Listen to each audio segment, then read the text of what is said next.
Khamzat Chimaev got takedowns in round 1, 2, and 3 and controlled the fight completely on the ground. And in the third round, got the crucifix position and landed some good strikes there as well. And it was more of the same in round 4, more ground dominance. You have like 446 ground control in round 1, 447 in round 2, 440 in round 3. And it was more of the same in round 5, but DDP had a late surge. However, it was not, unfortunately for him, nearly enough. All the judges scored it 50-44 for Khamzat Chimaev, who becomes the new middleweight champion.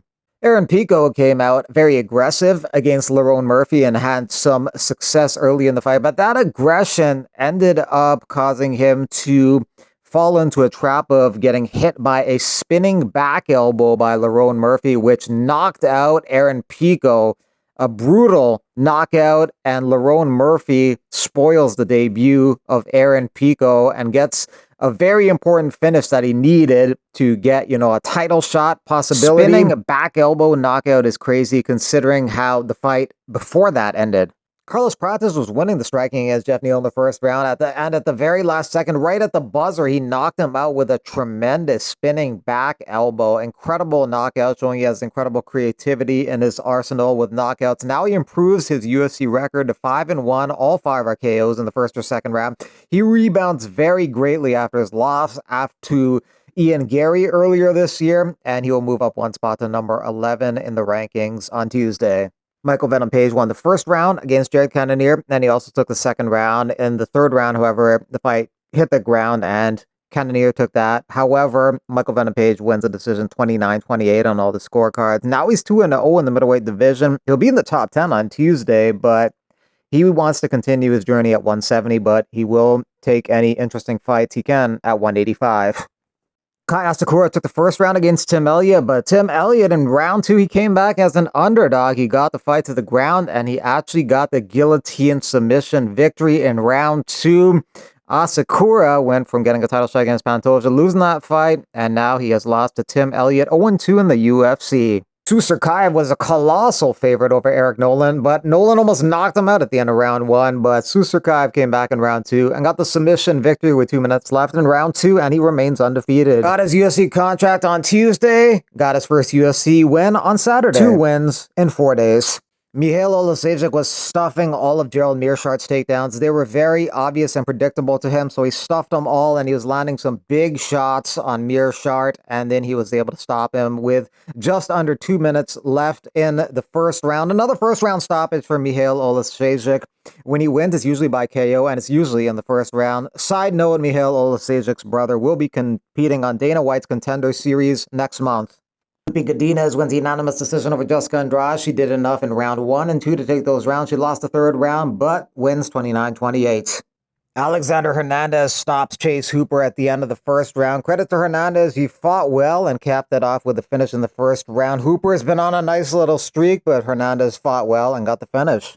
Big balls and average-sized dick when I first came. Dakar Close wins the unanimous decision over Edson Barboza, 29-28 on all the scorecards. He had a really big second round where it looked like he came close to knocking out Edson Barboza. Close landed way more head strikes, while Edson has the advantage in leg and body shots. Karine Silva wins a decision over Deone Barboza, 29-28. All the judges gave the first round to Deone Barboza, but the last 2 to Karine Silva, and then she picked up a 29-28 decision. Joseph Morales was a pretty big underdog against Idris Alibi, but he fought like he was a massive favorite, dominated the entire fight, and ended it with a triangle choke in round 2 to win the Ultimate Fighter.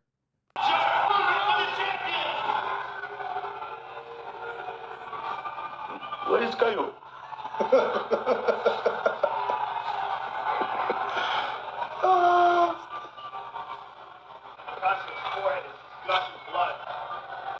Brian Battle apologized profusely to Nursultan Ruzabov for missing weight by 4 pounds, causing the cancellation of their fight this week, and Nursultan Ruzabov accepted the apology. It seemed quite sincere, and Nursultan suggests they fight in October in Abu Dhabi, and Brian Battle is down. Should the UFC be down, though? I don't know. I like Brian Battle a lot, but he just cannot be trusted to make weight. He missed weight in his last 2 fights, moved up a weight class because of weight issues, and then missed weight by 4 pounds. Missed weight in half of his last 6 fights. 3 of his last 6 fights, he's come in missing weight. I don't know. It's just surprising to me because he fights so hard. I'm surprised that he misses weight like this. Maybe he should jump up another weight class at 205, but he may miss weight there. Maybe he should jump up to heavyweight, but he may miss weight there too. He used to be 300 pounds. Battle said in the past, most people don't realize I was 21 years old and 300 pounds when I started training. I found my passion and it really changed me both mentally and physically, but physically he just hasn't been able to make weight. So I wouldn't be surprised if the UFC cut him. And Battle tells the fans, sorry to everyone I let down, genuinely sorry from the bottom of my heart, but this isn't over yet. I'm not done. Thank you to everyone who's reached out to me with positivity, and also thank to everyone who's holding me accountable through this as well. The game continues. The UFC has a big new signing in the featherweight division, Losane Kaita, who is a double champion in Octagon MMA. He's 16-1. The only one loss was due to a foot injury. So apparently he's going to be coming into the UFC and getting a big fight right off the bat. He's apparently going to be taking on Patricio Pitbull on that UFC Fight Night Paris card on September 6th. So that's a big debut for him, a chance to immediately break into the rankings if he can get the victory. So it's a former Bellator champ against a former Octagon MMA champ. So that's an interesting fight on the Paris card. Losane Kaita said in the past that he turned down multiple offers from the UFC because he felt that they didn't know his worth. He says, you know, he's not worth fighting 12-12 in his UFC debut or 15K in his UFC debut. He's worth much more as a double champ in Octagon MMA. So I guess they gave him a good offer and he took it, and he will be fighting in Paris September 6th. It's interesting to see how these guys who are champions in other organizations do when they come over to the UFC. Some do all right, some don't do that great. So we'll find out how good he is September 6th. Liz Carmouche got the KO over Jenna Bishop to win the PFL flyweight tournament. She's had some impressive longevity in her career. She's 41 years old, 33 fights over 15 years. She won this title, and a couple years back, she won the Bellator belt and defended that 3 times. Joe Rogan even gave a shout out to Liz Carmouche during the broadcast. He even mentioned the PFL, which probably Dana White doesn't want to, but they did it. By the way, shout out to Liz Carmouche.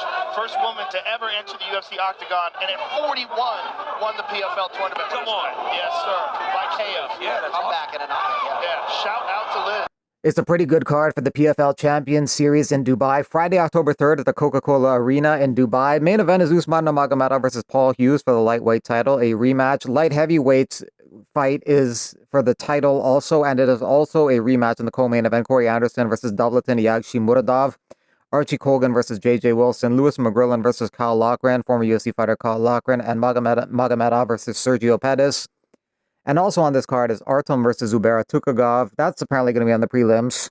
Islam beats Jack. Would you fight Islam for the belt? It's my belt, so for me, I got to work my next opponent. So after I get my next win, then I can talk about the belt. What's your prediction for Islam and JDM? I think it just comes down to if Islam can get it to the ground. If it gets it to the ground, I think Islam will be levels above him on the ground and could catch a submission, but you got to get it there first. Hey, United States, like you said something like that. I'm like, all right, pussy, line it up, bitch, with your fucking bad record.